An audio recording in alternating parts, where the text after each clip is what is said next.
2024 সাল মানুষের ভিতরে একটা নতুন ভাবনার জন্ম দিয়েছে। একই সাথে মানুষের ভিতরে নিয়ে এসেছে সীমাহীন দুর্ভোগ, সীমাহীন কষ্ট।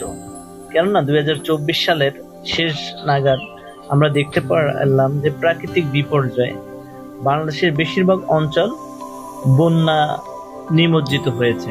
পানির তলে চলে গেছে আমাদের দেশের বেশিরভাগ ভূখণ্ড, এমনকি আবাদি ফসল বা জমি।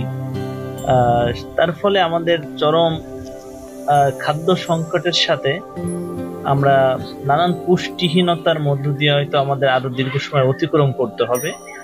আর এই দীর্ঘ সময় অতিক্রম কালে আমরা আমাদের ছাদে আমরা যদি চাই সেই পুষ্টির চাহিদা পূরণের জন্য স্বল্প পরিসরে চাষ করতে পারি।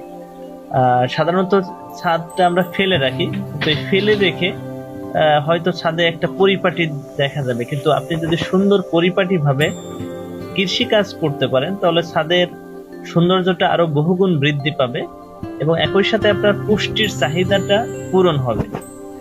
বর্তমান সময়টাতে আমরা দেখেছি যে মানে ফসল উৎপাদনের মতো জায়গা খুঁজে পাওয়া যাচ্ছে না, সেই জায়গায় ছাদ হতে পারে একটা উত্তম স্থান। এজন্য যারাদের ছাদ রয়েছে ফেলে না রেখে আপনারা একটু যত্নবান হলেই ছাদে উৎপাদন করতে পারবেন। পরিবার